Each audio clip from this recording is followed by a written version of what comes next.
మీ జీఐఈటీ ఇప్పుడు జీజేయుగా మారింది. 2000కు పైగా ప్లేస్మెంట్స్, ఐపీఎం, కేపీఎంజీ వంటి సంస్థలతో ఇంటిగ్రేటెడ్ కోర్సులు. యూపీఎస్సీ కోచింగ్, అడ్మిషన్లు ఓపెన్.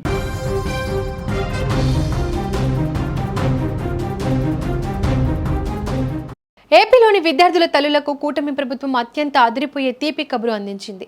ఎన్నికల మేనిఫెస్టోలో ఇచ్చిన ప్రతి హామీని నెరవేరుస్తూ ప్రజా సంక్షేమమే ధ్యేయంగా దూసుకుపోతున్న చంద్రబాబు నాయకత్వంలోని కూటమి ప్రభుత్వం ఇప్పుడు విద్యార్థుల భవిష్యత్తుకు బంగారు బాటలు వేసేందుకు మరో చారిత్రాత్మక అడుగు వేసింది.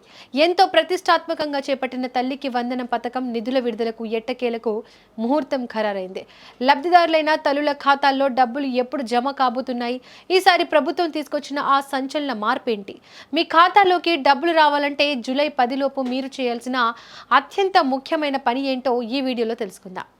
ఈ ఏడాదికి సంబంధించిన తల్లికి వందనం ఆర్థిక సాయాన్ని లబ్ధిదారుల ఖాతాల్లో జమ చేసేందుకు ప్రభుత్వం అన్ని ఏర్పాట్లను సర్వం సిద్ధం చేసింది.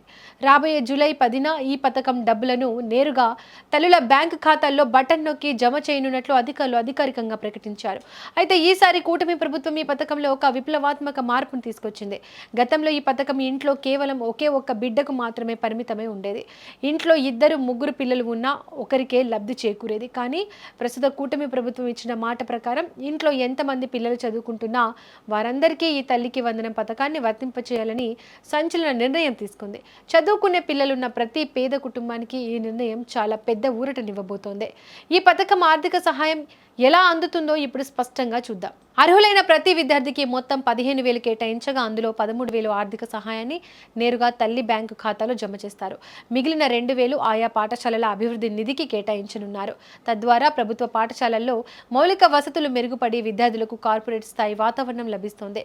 కూటమి ప్రభుత్వం కేవలం డబ్బులు ఇచ్చి చేతులు దులుపుకోవడం లేదు, విద్యార్థుల భవిష్యత్తుకు అవసరమైన విద్యా వ్యవస్థను కూడా బలోపేతం చేస్తోందని చెప్పడానికి ఈ నిర్ణయమే ఒక నిదర్శనం. అయితే ఈ పథకం ద్వారా లబ్ధి పొందాలనుకునే వారు కొన్ని నిబంధనలను ఖచ్చితంగా పాటించాల్సి ఉంటుంది. అధికారులు స్పష్టం చేసిన ఆ రూల్స్ ఏంటో జాగ్రత్తగా వినండి. 75% హాజరు. పాఠశాలలకు వెళ్లే విద్యార్థులకు కనీసం 75% అటెండెన్స్ తప్పనిసరిగా ఉండాలి. ఈకేవైసీ లబ్ధిదారులైన తల్లుల బ్యాంక్ అకౌంట్లకు ఈకేవైసీ ప్రక్రియ పూర్తి కావాలి. ఎన్పిసిఐ లింక్ మీ బ్యాంక్ ఖాతాకు ఆధార్ సీడింగ్ మరియు ఎన్పిసిఐ లింక్ ఖచ్చితంగా అయి ఉండాలి. అర్హత ఉండి ఇంకా ఈకేవైసీ లేదా ఎన్పిసిఐ లింక్ పూర్తి కాని వారు వెంటనే మీ సచివాలయాన్ని లేదా బ్యాంకును సంప్రదించి వివరాలను అప్డేట్ చేసుకోండి.